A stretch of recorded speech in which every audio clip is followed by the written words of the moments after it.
muchísimo gusto hacer esta entrevista muy personal con Lorenzo Córdoba. Lorenzo, qué gusto estar aquí Viviana, contigo, qué gusto, platicando. encantado. Gracias, encantado de veras. A ver, Lorenzo, platícame, ¿cómo fue tu niñez? Tuviste una niñez preciosa.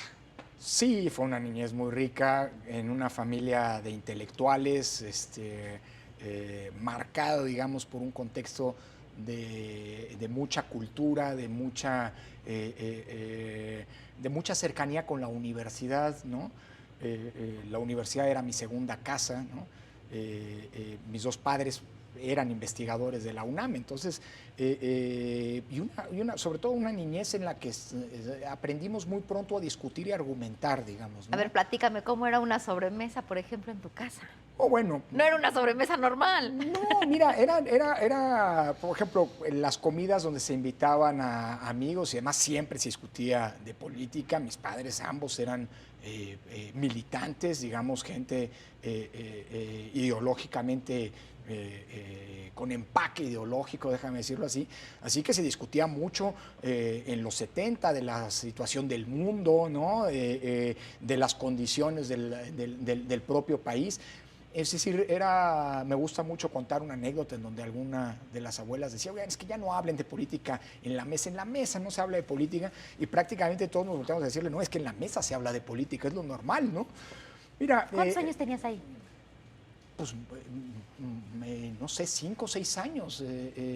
Es decir, para mí era muy natural, más ahora, digamos, después de la muerte de mis padres, viendo un poco los dibujos que yo hacía de chico. Era un niño bastante ideologizado, lo cual en los 70 era algo también muy normal.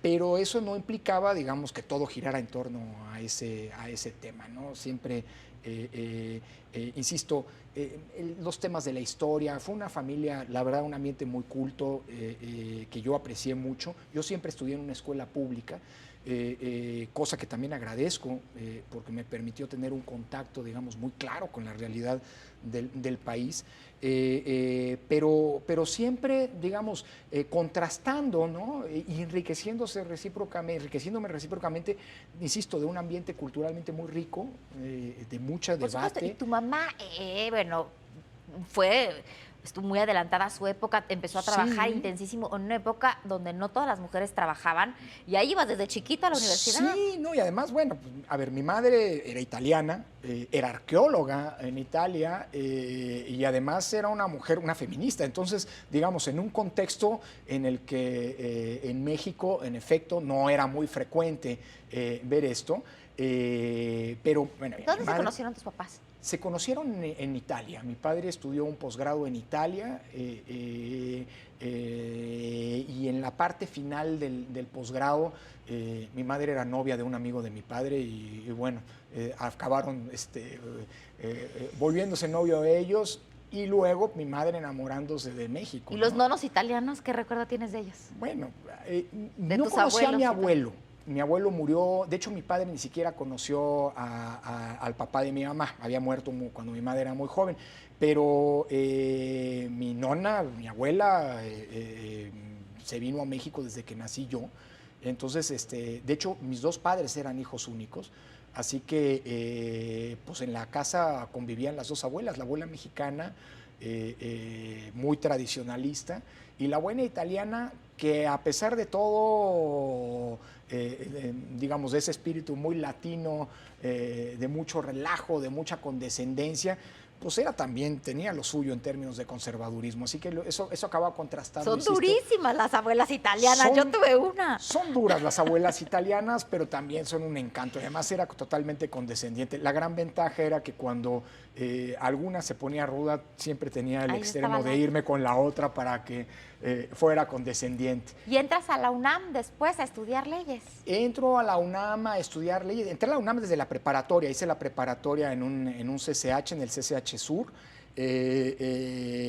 Digamos, en algo que era algo como preconcebido. Yo desde chico sabía que iba a estudiar en la universidad y que me iba a estudiar algún posgrado fuera, pues era parte. Pero además de todo, desde esa época ya te gustaba la grilla y te gustaba la política y te gustaban los consejos estudiantiles y todo. Bueno, por la etapa, digamos, por lo que uno abreva en la casa, por lo que abrevé de chico en la casa, pero además entré en la UNAM, al CCH, a la prepa en 1986, que es justamente el año de aquella primera gran huelga estudiantil contra las reformas de Jorge Carpizo.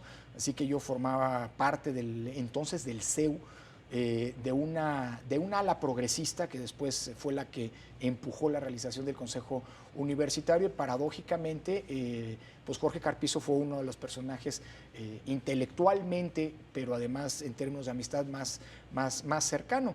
Y por cierto, un antecesor junto con otro gran amigo, Pepe Woldenberg, en la presidencia del Consejo General del entonces IFE. Entro a la UNAM, insisto, en un contexto de mucha politización. Pocos meses después vienen las campañas electorales de 1988. Que fue una campaña durísima. Durísima y en un contexto absolutamente impensable hoy en entre día. Cárdenas y Carlos Carlos Salinas, y se cayó el sistema. Exactamente, y Maquio como candidato del PAN.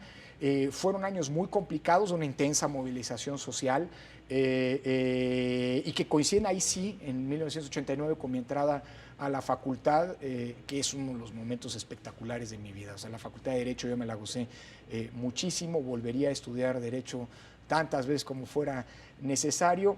Fue un ambiente, digamos, en donde se forjaron las grandes amistades. ¿Te gustó tanto que hasta regresaste a trabajar al Instituto de Investigaciones, pero te fuiste un tiempo fuera? Sí, cuando termino la Facultad de Derecho me incorporo como becario al Instituto de Investigaciones Jurídicas. Ahí empiezo a tener relación con grandes juristas como el mismo Jorge Carpizo, el maestro Fix Zamudio, con quien trabajé como becario, Jesús Orozco, que después fue magistrado del Tribunal Electoral, fue por cierto mi primer jefe en el Instituto. Yo me acuerdo yéndote a entrevistar Jurídicas. ahí cuando empezaba también a reportear, ni siquiera aquí, hace Bueno, eso fue después del posgrado. Me fui a estudiar el doctorado a Italia.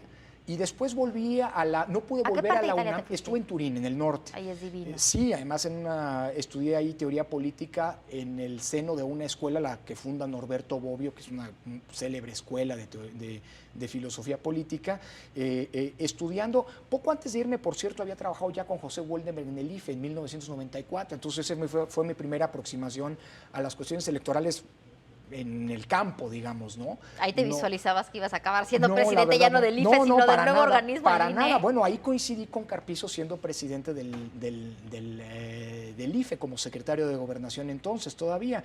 Después de mi regreso del posgrado, la UNAM estaba cerrada, estaba en la huelga de 1999. Y Woldenberg me invita a trabajar con él en el Consejo General como asesor de la presidencia. Lo acompaño hasta el término de su gestión en 2003. Vuelvo a la universidad para convertirme en investigador. Ya había venido dando clases en la facultad tiempo atrás, en la Facultad de Derecho. Y ahí es justamente cuando nos conocemos, Viviana, tú en tu papel de periodista, yo en mi papel de académico, digamos, analizando las cuestiones electorales. Porque años después, el público lo tiene que saber, estuvimos en el noticiero de la mañana, claro, donde yo conducía el noticiero y tú eras comentarista, y era una maravilla llegar y escucharte, además de todo que eran interesantes los comentarios, era una época muy divertida. Fue un espacio que recuerdo con muchísimo gusto. Entrando ahora al estudio decía, híjole, fue una especie de flashback, ¿no? Era una buena manera de arrancar el día entre reflexiones serias, pero también divirtiéndonos mucho, ¿no? Glosando las noticias y demás. Esto debe haber sido, híjole, en 2006, 2007 tal vez, Viviana, ¿no? Más o menos. Sí, la verdad, ese fue un momento... Porque tus hijos estaban chiquititos. Sí, Sofía había nacido hacía poquito y Andrés acababa de nacer, en efecto. ¿Y cómo están? ¿Cómo está Sofía? ¿Cómo está Andrés? Bien, bueno, ahora acostumbrándose a una etapa en la que su padre los ve relativamente poco, pero los tiempos que nos vemos nos los gozamos particularmente. Y a tu mujer también la ves poquísimo. No tanto, procuro darme los espacios para poder tener ese ámbito de estabilidad emocional que es indispensable para la función pública, ¿no? Por supuesto que sí. A ver, respuestas cortas, preguntas cortas. Venga. ¿Cuál es tu libro favorito? Uy, mi libro favorito, El nombre de la rosa de Eco, por lo que hace a novela y la teoría de la política, ni modo, el horrible gaje del académico, por lo que hace a textos, digámoslo así, científicos. ¿Tu artista plástico favorito? Me encanta Monet, me fascinan, la serie de nenúfares, en fin, me fascina. ¿El tipo de música que te gusta? Clásica, soy un old fashion, me gusta muchísimo. ¿La comida? La comida italiana. Sí, por supuesto. ¿En tus tiempos libres qué haces con los pocos que te quedan? Leo y juego mucho con los chicos. Veo muy poca televisión. ¿Ejercicio haces? Nado, lo que puedo. ¿Quiénes son tus amigos más cercanos? Mis amigos más cercanos, pues colegas que tú misma entrevistaste. Mi hoy director del Instituto de Investigaciones Jurídicas, Pedro Salazar. Ahí me lo encuentro en el gimnasio a Pedro de vez en cuando. Ciro Murayama, que ahora es colega en el propio consejo, José Woldemer, tengo muchos amigos, podríamos pasarnos, pediste respuestas breves, podría hablar de muchas, en fin, en el ámbito profesional, en el ámbito personal, Carlos Pérez, Armando Maitret, en fin, podríamos irnos, amanecernos aquí. A ver, ¿el día más feliz de tu vida?